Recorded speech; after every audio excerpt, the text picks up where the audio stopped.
Hello, vision വ്യൂസിൻ്റെ മറ്റൊരു വീഡിയോയിലേക്ക് എല്ലാവർക്കും സ്വാഗതം.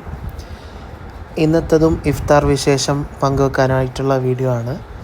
ഇത് നമ്മുടെ ബിഗ് ബി തറവാട്ടിൽ നടന്ന ഇഫ്താർ വിശേഷങ്ങളാണ് പങ്കുവെക്കുന്നുള്ളത്. ബിഗ് ബി തറവാട് എന്ന് വെച്ചാൽ നമ്മുടെ സ്റ്റുഡൻസ് താമസിക്കുന്ന ഒരു വീടാണ്.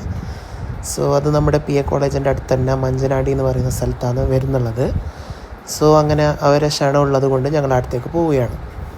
ഞങ്ങൾ 4 പേര് ഒരുമിച്ചിട്ട് ഷിജിൻ സാറിൻ്റെ കാറിലാണ് പോകുന്നുള്ളത്. ഞാനും പിന്നെ സാജിർ സാറും സമീർ സാറും ഷിജിൻ സാറും. അങ്ങനെ അതിൻ്റെ ഇടയിൽ നിന്ന് കാറിൻ്റെ ഫീച്ചേഴ്സ് എല്ലാം ഷിജിൻ സാറ് നന്നായിട്ട് വർണ്ണിക്കുന്നുണ്ട്. സോ ഞങ്ങളെല്ലാം അതിലേക്ക് കേട്ടിട്ട് ഇങ്ങനെ പറയുന്നുണ്ട്. അങ്ങനെ ഞങ്ങളിതാ കുറച്ചും കൂടി നീങ്ങിയപ്പോൾ ബിഗ് ബി തറവാട്ടിൻ്റെ എൻട്രൻസ് വഴിയിലേക്ക് എത്തിയിട്ടുണ്ട്. ഒരു മണ്ണിട്ട റോഡാണ്. സോ അങ്ങനെ നമ്മുടെ ഒരു സ്റ്റുഡൻ്റ് അവിടെ വരുന്നുണ്ട് നമ്മളെ സ്വീകരിക്കാൻ. അവർക്ക് നല്ല സന്തോഷമായിട്ടുണ്ട് നമ്മൾ ഇവിടെ ക്ഷണം സ്വീകരിച്ച് പോയതിൽ. ഓക്കെ, അങ്ങനെ ഞങ്ങൾ ഐസ്ക്രീമും കൊണ്ടാണ് നോമ്പ് തുറക്ക് പോകുന്നുള്ളത്. അങ്ങനെ ഞങ്ങൾ ബിഗ് ബി തറവാട്ടിലേക്ക് എത്തിയിട്ടുണ്ട്. നല്ല വീടാണ്, 2 നിലയുള്ള നല്ല സൗകര്യത്തോട് കൂടിയിട്ടുള്ള വീടാണ്. ഇവിടെ ഏകദേശം 10-25 കുട്ടികൾ താമസിക്കുന്നുണ്ട്. സോ അങ്ങനെ എത്തിയിട്ടുണ്ട്. ഇഫ്താറിൻ്റെ ആംബിയൻസ് അവരെ സെറ്റപ്പെല്ലാം നല്ല രീതിയിൽ അവർ അറേഞ്ച് ചെയ്തിട്ടുണ്ട്.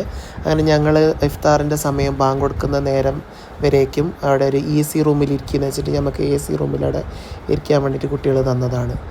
അങ്ങനെ ബാങ്ക് വിളിക്കാൻ ഇനിയും അരമണിക്കൂർ ബാക്കി ഉണ്ടായതുകൊണ്ട് ഞങ്ങളെല്ലാ അറേഞ്ച്മെൻറ്റ്സിലും കുട്ടികളെ കൂടെ കൂടി.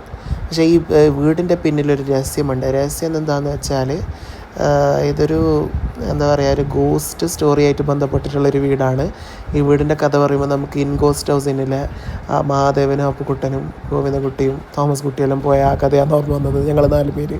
പിന്നെയാണ് ലോഹിത് സാറും ഗുരുരാജ് സാറും വന്നിട്ടുള്ളത്. ഓക്കെ, അങ്ങനെ ഞങ്ങൾ 6 പേരാണ് പോയിട്ടുള്ളത്.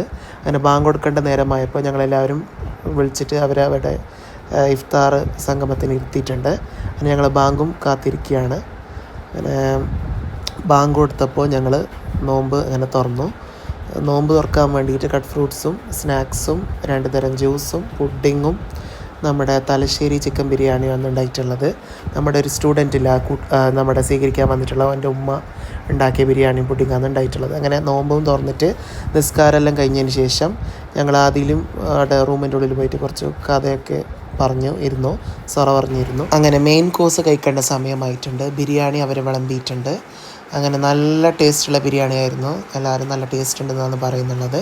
ഞാൻ 2 പ്ലേറ്റ് അങ്ങനെ കഴിച്ചു. ഞാൻ മാത്രമല്ല, എൻ്റെ കൂടെയുള്ള എല്ലാവരും കഴിച്ചിട്ടുണ്ട് ടേസ്റ്റ് കാരണം. സോ അത്രയ്ക്ക് തന്നെയുള്ളൂ ഇന്നത്തെ വീഡിയോ. ഇഷ്ടപ്പെട്ടാൽ ചാനൽ സബ്സ്ക്രൈബ് ചെയ്ത്